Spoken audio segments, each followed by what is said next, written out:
안녕. 얘들아, 중단어 문제풀이 마지막 시간이고요. 꼭 문제 본인이 풀고 나서 풀이 들어야 합니다. 12번 볼게요. 실수 ABC에 대하여 A제곱 더하기 B제곱 더하기 C제곱은 12. 그 다음에 A 더하기 B 더하기 C는 루트 11대. 요 시계값을 구하시오라고 했어요. 우리가 이런 힌트를 보니까 어떤 게 생각나요? 곱셈공식이 생각나죠. A 더하기 B 더하기 C의 제곱은 A제곱 더하기 B제곱 더하기 C제곱의 2배의 AB, BC, CA예요. 일단 요거를 정리해 봅시다. 주어진 식을 정리해 보면 2에 지수끼리 곱해서 얼마? AB 더하기 AC 곱하기 얘도 지수끼리 계산하면 2에 BC 더하기 AB 곱하기 2에 여기도 계산하면 AC 더하기 BC가 되겠죠.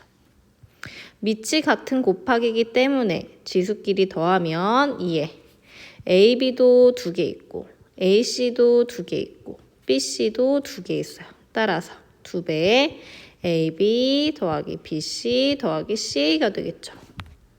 그러면 쌤이 아까 얘기했던 이 곱셈공식을 실제로 활용을 해야 되는 거죠. 따라서 한편 아까 썼던 A 더하기 B 더하기 C의 제곱은 제곱 더하기 제곱 더하기 제곱 더하기 2배의 AB, BC, CA인데 우리가 그냥 A 더하기 B 더하기 C는 루트 10이라고 했으니까 루트 10의 제곱은 제곱 더하기 제곱 더하기 제곱은 얼마를 했어요? 12라 그랬어요. 따라서 2배 AB 더하기 BC 더하기 CA 이렇게 되죠. 따라서 내가 궁금한 2배의 AB 더하기 BC 더하기 CA는 루트 10의 제곱은 10이니까 12가 이항되면 10 빼기 12에서 얼마가 될까요? 마이너스 2가 되겠죠. 따라서 저 지수가 어떻게 표현되는 거예요? 마이너스 2제곱으로 표현되는 거고 따라서 답은 얼마입니까? 4분의 1이 되겠다. 그래서 풀었고 13번 볼게요. 양수 A, B, C에 대해서 A를 제곱하면 7이고 B를 5제곱하면 13이고 C를 6제곱하면 15래요. 이때 A, B, C의 n제곱이 자연수가 되도록 하는 자연수 n의 최소값을 구하는 풀이과정과 그 답을 쓰시오라고 했어요. 그러면 우리가 결국에 해야 될 건 얘가 자연수가 돼야 되죠. 그럼 얘를 좀 식으로 나타내야 될 거예요. 그런데 힌트는 뭐예요? 얘네가 힌트예요. 결국에 난 이 힌트에서 A가 뭐인지, B가 뭐인지, C가 뭐인지로 나타내고 싶어요. 그럼 우리가 배웠잖아요. 그죠? 뭘 배웠어요? A제곱은 7일 때 얘를 만족하는 실수, 양수라고 했으니까 양수인 실수를 어떻게 나타내기로 했어요? 요렇게 나타내기로 했죠. 또 얘를 만족하는 양수인 실수 B는 어떻게 표현할 수 있어요? 5제곱해서 13 되는 수 5제곱근 13. 얘도요. 얘를 만족하는 것 중에 양수를 어떻게 나타낼 수 있어요? C는 6제곱근 15로 나타낼 수 있죠. 그 다음에 우리가 뭘 배웠냐면 지수를 확장하면서 루트 7은 어떻게 표현할 수 있다고 배웠어요? 7의 2분의 1제곱으로. 얘는요. 13의 5분의 1제곱으로. 얘는요. 15의 6분의 1제곱으로 표현할 수가 있었죠. 맞아요? 따라서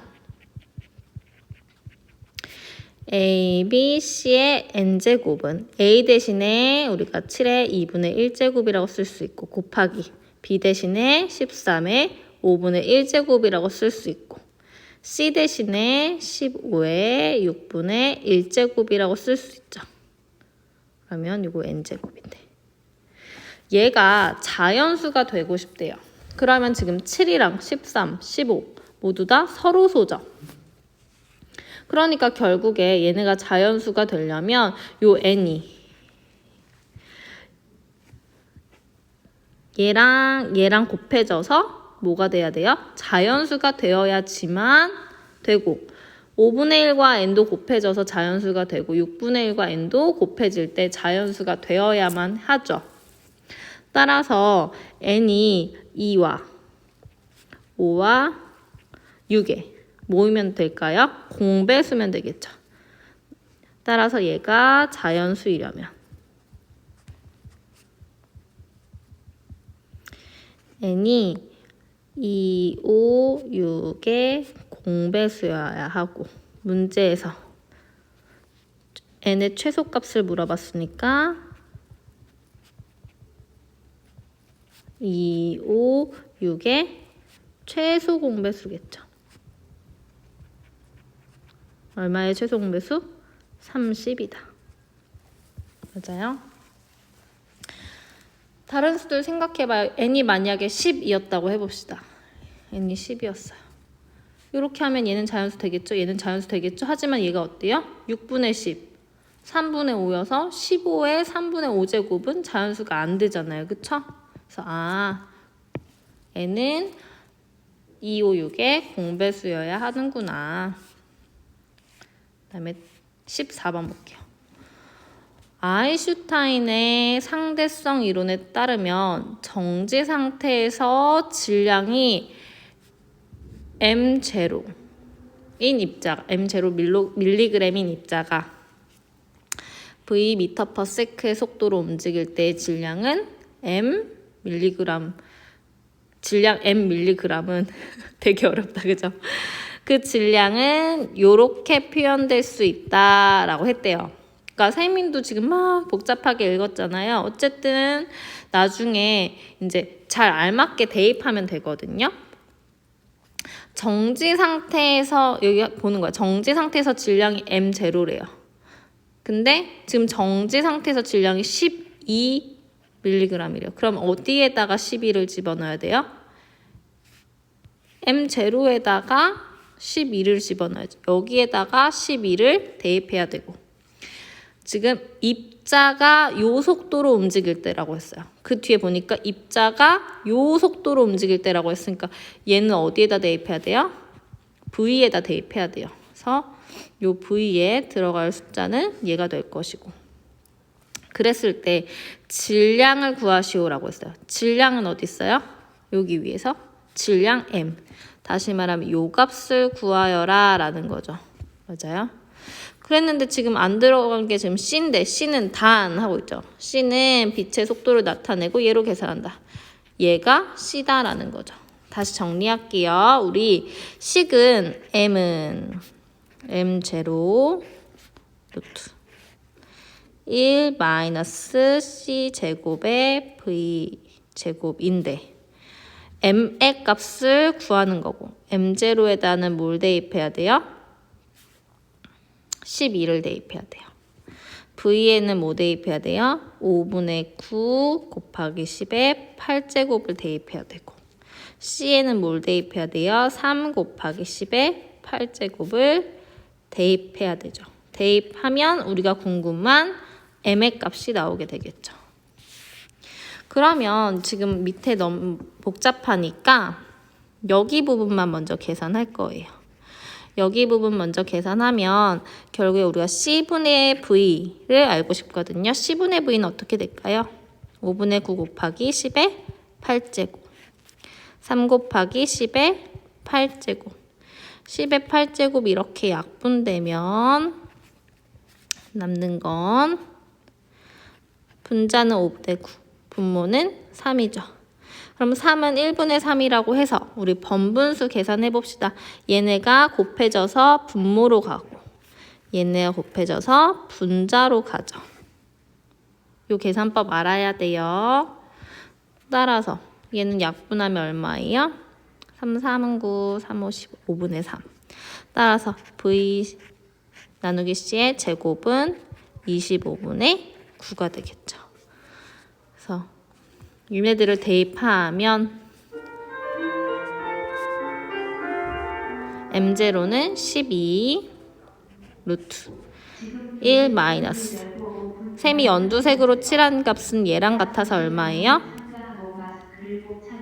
2가 되죠. 다시 한 번 안내드립니다. 지금 교실 창문을 열고 5분 동안 환기하세요. 타 교실 방문을 삼가하고 마스크를 꼭 착용하세요. 25 빼기 9니까 얼마예요? 16이 되죠. 12 나누기 루트 취하면 5분의 4죠. 번분수 계산 한 번 더 해봅시다. 12는 1분의 10이고 5분의 4니까 색깔 똑같이 해서 번분수. 얘네가 얼마? 곱해서 분모로 가고 얘네가 곱해서 분자로 가죠. 얼마? 60. 그러면 어떻게 돼요? 15가 되겠죠.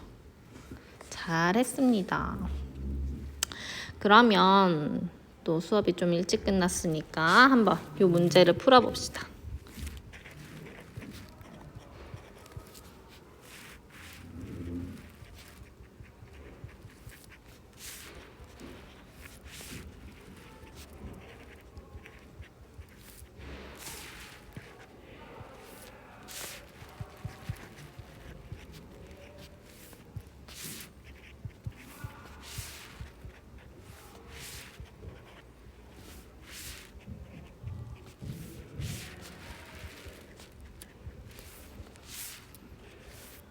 우리 지난번에 배웠던 거를 조금 활용했다라고도 볼 수 있거든요. 그래서 잠깐 정지해놓고 이 문제 충분히 혼자 풀어본 다음에 설명 듣도록 합니다. 셈은 설명 바로 시작할게요. 0이 아닌 세실수 x, y, z에 대해서 2의 x제곱은 루트 3의 y제곱과 같고 그 값은 5의 z제곱과 같대요. 그랬을 때 x분의 1 더하기 y분의 2 더하기 z분의 1이 3일 때 구해야 되는 게 뭐예요? 2의 2분의 3 x제곱의 값이 뭐냐라고 했어요. 우리 이렇게 봐봐요. 관심 있는 이런 x분의 1, y분의 1, z분의 1 이런 지수에 들어간 문자들이 이런 식으로 나왔어요. 그랬을 때 우리 어떻게 할 수 있다라고 했냐면 2의 x는 루트 3의 y제곱은 5의 z제곱을 아예 어떠한 값 k라고 두는 거예요. k는 실수겠죠. 우리가 x분의 1이 궁금한 거니까 얘와 얘에 집중해서 양변을 x분의 1제곱하면 어떻게 돼요? 이 x는 k죠. 양변을 x분의 1제곱하면 좌변도 x분의 1제곱, 우변도 x분의 1제곱해서 k의 x분의 1제곱은 얘네들 약분돼서 2의 1제곱인 2가 되겠죠. 마찬가지로 쌤 이번에는 요 색으로 루트 3의 y제곱도 k란 말이죠. 그래서 루트 3의 y제곱이 k인 건 알겠어. 근데 우리가 y분의 2가 궁금하네. 오케이, 그걸 생각을 해보면 루트 3은 어떻게 더 표현할 수 있냐면 3의 2분의 1제곱이니까 2분의 y는 k라고 표현할 수 있어. 그러면 내가 양변을 어떻게 제곱하면 y분의 2제곱을 하는 거예요. y분의 2제곱. 왜? y분의 2제곱이 궁금하니까. 맞아요? 그러면 좌변은 어떻게 돼요? y 약분하고 2 약분돼서 3이 되고 k의 y분의 2제곱이 되겠죠. 그래서 k의 y분의 2제곱은 3이다. 마찬가지로 마지막 무슨 색으로 했지? 요 색으로 했나? 5의 z제곱이 k예요. 근데 z분의 1이 궁금하니까 양변을 z분의 1제곱을 하는 거죠. 아, g분의 1, 그죠? 그럼 좌변은 z 약분돼서 5가 나오죠. 5가 k의 g분의 1제곱이. 근데 우리가 궁금한 건 요 x분의 1 더하기 y분의 2 더하기 z분의 1이에요. 지수들에 있는 애들을 더한 게 궁금하면 우리 어떻게 해야 돼요? 봐봐. 우리가 궁금한 건 x분의 1 더하기 y분의 2 더하기 z분의 1의 값을 알고 있어. 얼마라고? 3으로 알고 있어. 그죠? k의 3제곱이 봐요. 여기 색칠하는 데 보이죠? 얘라는 걸 문제에서 알려줬단 말이야. 그쵸? 그러고 우리 이렇게 지수가 더하기로 표현된 건 곱하기로, 미치 같은 곱하기 형태로 쓸 수가 있단 말이지. 그죠? 근데 우리 여기 kx분의 1제곱은 얼마라고? 2라고. 따라서 얘 대신에 있어서 2 곱하기. 얘는 뭐예요? 3. 얘는 뭐예요? 5. 따라서 얼마? 6, 5, 30. 따라서 k의 세제곱이 얼마인 걸 알아요? 30인 걸 알아요. 쌤이 k라고 뒀었기 때문에 k는 뭐인지 궁금해. 그럼 얘는 어떻게 두면 돼요? 세제곱해서 30대는 실수. 왜? k는 실수니까. 그런 실수 이렇게 거듭제곱근 써서 나타낸다라고 했죠. k는 3 거듭제곱근 30이에요. 세 거듭제곱근 30. 근데 문제에서 구하여라 라고 한 건 뭐냐면 2의 2분의 3제곱이 뭐냐고 물어봤어. 2의 2분의 3 x제곱이 뭐냐고 물어봤어요. 근데 우리는 뭘 알고 있어? 2의 x제곱이 뭐인지는 알아. 뭐라고? k라고 알고 있잖아. 그럼 그것에 2분의 3제곱 이렇게 표현할 수 있고 2의 x제곱은 k라고 뒀기 때문에 k인 얘를 써보면 3제곱근 30 에 2분의 3이죠. 안에 있는 거 거듭제곱근을 지수 표현하면 30에 3분의 1제곱 2분의 3. 그럼 30에 지수끼리 곱해서 3분의 1 곱하기 2분의 3이니까 어떻게 돼요? 30에 2분의 1제곱 돼서 얼마다? 루트 30이다. 요거 그래서 답은 루트 30이에요. 요거 지난번에 했던 요런 느낌, 11번 느낌 살린 거예요. 그때는 이렇게 10이라고 주어졌던 것이고 요 x, y인데 x분의 1 더하기 y분의 1 궁금하니까 요렇게 y분의 1제곱 했었던 거죠. 이번에는 그렇게 딱 값을 안 줬어요. 얘는 딱 얼마다 안 줘서 얼마다 라고 두고 x분의 1 만들기 위해 양변을 x분의 1제곱 y분의 2 만들기 위해 양변을 y분의 2제곱 이런 식으로 해서 k값 구해서 문제 푸는 거였습니다. 그래서 우리 지수 단원 다 끝났거든요. 각자 문제풀이 열심히 해서 마지막 4차 시는 자신이 가지고 있는 문제집에 지수 단원 문제를 잘 풀고 공부하는 것으로 하겠습니다. 온라인 기간 동안에도 수학 열심히 공부하세요. 수학이 이렇게 조금 짧게 끝나는 건 본인이 문제를 많이 풀어야 되기 때문이에요. 꼭 문제 푸는 연습 많이 하세요. 안녕.